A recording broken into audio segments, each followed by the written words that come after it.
반갑습니다, 여러분.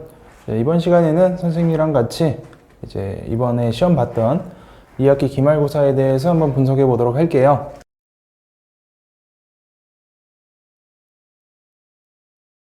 능동고 1학년 수학하 시험입니다.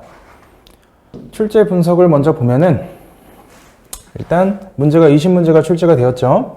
항상 20문제로 출제가 되고, 문제를 보면은 객관식이 17문항, 서술형이 3문항 이렇게 해서 총 100점 만점으로 구성이 되어 있어요. 자, 이거는 뭐 매 시험마다 능동고 뭐 변하진 않는 것 같아요. 항상 뭐 객관식 80점, 서술형 20문제로 이렇게 구성이 되어 있고, 학년별로 다 똑같더라고요. 2학년도 똑같이, 이렇게 3학년 똑같이 이렇게 구성이 되는 것 같아요. 자, 그러면 출제 영역별 비율을 한번 보도록 할게요. 이번 시험에는 특이하게도 모의고사나 이제 외부교재에서 문제가 나오지 않고 여러분들 학교 교과서나 프린트 이 위주로 이제 충분히 뭐 문제 풀 수 있게 좀 정직하게 문제가 나온 편이에요. 교과서에서 5문제, 학교 학습지에서 7문제, 그리고 학원 시험 대비 교재, 즉 뭐 학교 프린트 뭐 교과서 변형 문제라고 보면 되겠죠. 8문제 이렇게 출제가 되었습니다. 여기 10%는 예, 오타네요. 자, 세부 문항별 분석을 보면은, 자, 단원별로 7문제, 7문제, 6문제가 이렇게 출제가 됐네요. 균형 있게 출제가 됐고요. 자, 난이도를 보면은 이제 이 시험 문제 특징이 좀 킬러 문제가 없었어요. 이번에 1번부터 17번까지 객관식 문제도 여러분들이 충분히 이제 학교 프린트를 잘 공부했으면은 숫자만 바꿔서 유형만 조금 바꾸어서 낸 문제들이기 때문에 뭐 대부분 중이나 중하 문제들이 모여 있고, 뭐 하 문제도 3문제 이렇게 구성이 되어 있죠. 자, 충분히 여러분들이 고득점을 받을 수 있었을 거라 생각되는 시험입니다. 최종 분석을 한번 보도록 하면은 아까 선생님이 얘기를 했던 내용하고 비슷하죠. 정직하게 학교 프린트에서 많은 문제가 출제되었고, 이외의 문제들, 학교 시험 대비 교재 문제들도 프린트와 문제와 아주 유사하게 출제가 되었고요. 킬러 문제가 없었어요. 뭔가 좀 틀리려고 내는 문제가, 학생들 틀리려고, 예, 그런 문제가 많이 없었고, 거의 없었죠. 예, 없다고 보면 되죠. 서술형 문제도 굉장히 평이하게 출제가 되었어요. 뭔가 좀 어려운 듯한 느낌이 들면서도 풀이를 보면은 굉장히 까다롭지 않은 문제들 출제가 되었고, 상위권 학생들, 열심히 공부한 친구들은 점수대가 많이 높을 거라고 생각을 하고, 공부를 많이 안 한 친구들은 이게 뭐 쉬운 문제인지 어려운 문제인지 잘 구분이 안 되겠죠. 네. 그래서 상위권 학생들의 점수대가 높을 것이라 예상이 됩니다. 학교 프린트와 교과서만 성실하게 공부했어도 충분히 70점대 이상, 80점대까지 받을 수 있었던 아주 무난한 시험이었다고 보시면 될 것 같아요. 자, 근데 우리가 이 시험으로 끝나는 게 아니죠. 여러분이 1학년 마지막 시험을 치렀다 하더라도 아직 2학년, 3학년 시험이 남아있기 때문에 우리가 앞으로 겨울방학을 어떻게 보내야만 하는가에 대해서 한번 알아보도록 할게요. 2학년 준비 방향이라고 돼 있죠. 자, 수학 1, 수학 2는 1학년 수학 3과 수학 하의 개념을 반드시 숙지가 된 상태로 들어가야 됩니다. 여러분들이 수학 상에서 배웠던 내용들을 전부 다 기억하고 있는지 한번 점검해 볼 시간이 필요하고요. 그게 좀 부족하다 싶으면은 당연히 이제 복습을 하는 시간을 꼭 가져야 돼요. 이 겨울방학 시간에 복습을 하지 않는다면 여러분이 내년 3월 달에 가면은 굉장히 이제 학교 과목도 많아지고 주요 과목이 많아지고 공부할 양도 늘어나고 난이도도 높아지기 때문에 복습을 할 시간을 충분히 가질 수가 없어요. 그래서 이번이 마지막 기회이기 때문에 꼭 수학 3과 수학 하 부분을 내가 뭐 중요한 공식이나 개념들이 기억이 나지 않는다 싶으면은 뭐 문제집을 하나 선정을 하든 뭐 여러분들이 복습을 할 수 있는 방법을 강구하셔가지고 공부를 꼭 계획 있게 하시길 바랍니다. 또한 수학하의 경우는 이제 여러분들이 2학년에 확률과 통계를 선택하는 학교가 있고 아닌 학교도 있는데, 능동고 같은 경우에는 선택이죠. 예. 그래서 확률과 통계를 선택한 학생들 같은 경우는 무조건 이제 수학 하 뒷부분 순열과 조합을 까먹지 않게 복습을 꼭 같이 하셔야 되고요. 예. 마지막으로 이제 3월부터는 문제풀이에만 집중을 하셔야 돼요. 3월부터 이제 개념을 몰라서 막 개념서 뒤져보고 이러면은 뭔가 좀 시간이 많이 부족하겠죠.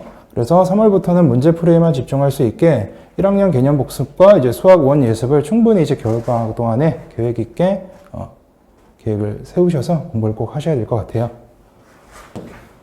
그럼 넘어가서 우리가 어떤 문제가 나왔는지 한번 볼까요? 자, 객관식 10번. 이거는 굉장히 유명한 문제죠. A, B, C, D 전부 다 구할 필요가 없고 C가 약분이 되는 문제. 그래서 이 문제도 이제 우리 시험 대비 교재 스텝 2에 들어있던 문제고요.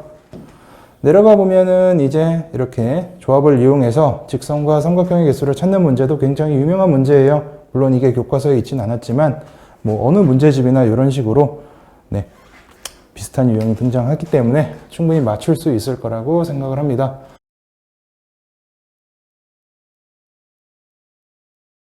마지막으로 이제 능동고 문제 하나를 선정해서 같이 한번 풀어보도록 할게요.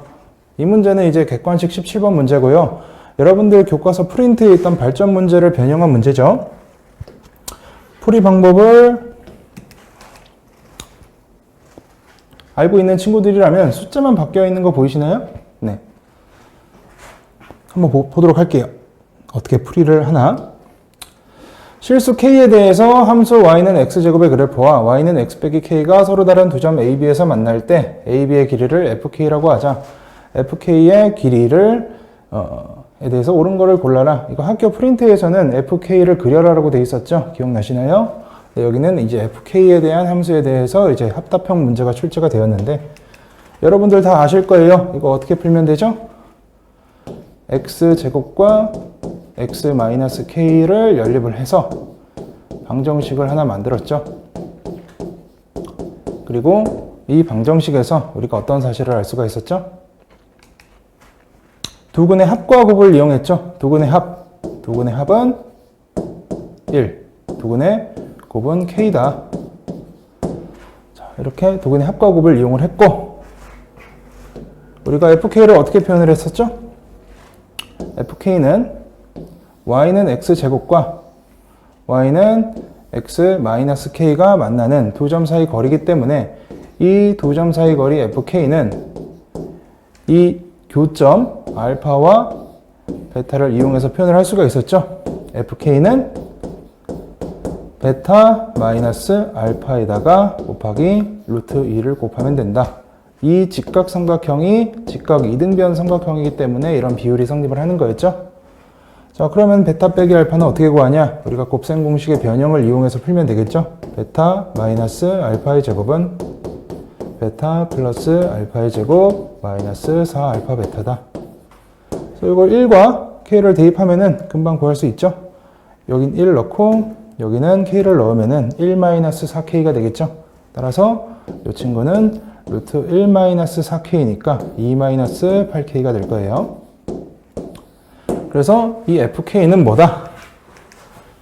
fk는 루트 2-8k라는 함수다. 그럼 이거 보고 한번 기억, 니은, 디귿 알아볼까요? k가 커지면 fk 값은 작아진다. k가 커지면 fk 값은 작아지나요? 이 함수는 그래프를 그리면은 이런 식으로 그릴 수가 있겠죠? 정의역은 4분의 1보다 같거나 작고 4분의 1 이런 식으로 해서 이런 식으로 그려질 거예요. k 값이 커지면은 어떻게 되고 있죠? k 값이 커지면은 길이가 작아지겠죠? k가 커지면 작아진다. 맞는 말. 니은 대칭이동과 평행이동에서 요 그래프와 겹쳐질 수 있다. 지금 k의 개수가 얘는 4인데 얘는 마이너스 8. 그 절대값이 다르죠? 얘는 겹쳐지게 할 수 없다. 디귿 2, 4분면을 지나지 않는다. 잘 지나고 있잖아요. 틀렸죠? 1번이 되겠습니다. 2, 4분면을 지납니다. 그래서 17번은 1번. 뭐 객관식 마지막 문제라 하더라도 여러분들 프린트에서 나온 문제 뭐 부호만 바뀌었죠? 여긴 플러스 k가 마이너스 k로 바뀐 것 뿐이니까 여러분이 충분히 맞출 수 있을 거라고 생각을 합니다. 자, 이렇게 여러분하고 같이 능동고 1학년 시험지 분석을 영상을 마무리를 해보도록 할게요. 네. 아까 얘기했듯이 여러분들 겨울방학 계획 잘 세우셔서 2학년 때 후회 없는 학창생활, 학교생활 보낼 수 있도록 준비 잘 해주시길 바랍니다. 오늘 강의는 여기까지 하겠습니다. 모두 수고 많으셨어요.